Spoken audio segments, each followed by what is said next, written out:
నైరుతి బంగాళాఖాతంలో కొనసాగుతున్న అల్పపీడనం కారణంగా రాష్ట్రంలోని పలు జిల్లాల్లో వర్షాలు కురుస్తున్నాయి. మధ్యాహ్నం నుంచి తేలికపాటి నుంచి భారీ వర్షాలు పడ్డాయి. సిద్దిపేట జిల్లా దుబ్బాకలో ఈదురుగాలులు, ఉరుములు, మెరుపులతో వర్షం పడింది. రాష్ట్రం మొత్తం కూడా రాళ్ల వర్షం పడటంతో పలు బోర్డులు, రేకుల ఇండ్లు కూడా ధ్వంసమయ్యాయి. గాలులతో ఫ్లెక్సీలు కొట్టుకుపోయాయి. రోడ్లు జలమయమయ్యాయి.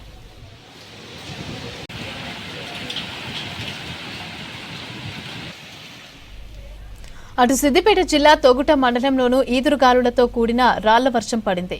దీంతో మొక్కజొన్న, పొద్దుతిరుగుడు పంటలు దెబ్బతిన్నాయి. భారీ ఈదురుగాలులు పంటకు అంతా వంగిపోయింది.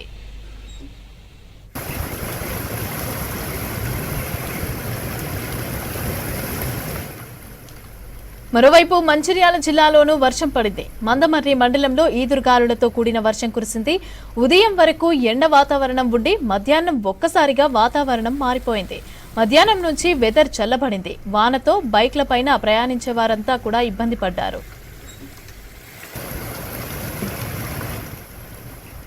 రాష్ట్రానికి 3 రోజుల పాటు రెయిన్ అలర్ట్ ఇచ్చారు వెదర్ ఆఫీసర్లు. జిల్లాల్లో పలు చోట్ల ఇవాళ, రేపు, ఎల్లుండి వర్షాలు కురిసే ఛాన్స్ ఉందన్నారు. ఉత్తర, తూర్పు జిల్లాల్లో వానలు కురిసే అవకాశం ఉందని తెలిపారు. ఇవాళ 17 జిల్లాలు, రేపు 11 జిల్లాలకు రెయిన్ అలర్ట్ జారీ చేశారని వాతావరణ శాఖ అధికారులు చెబుతున్నారు.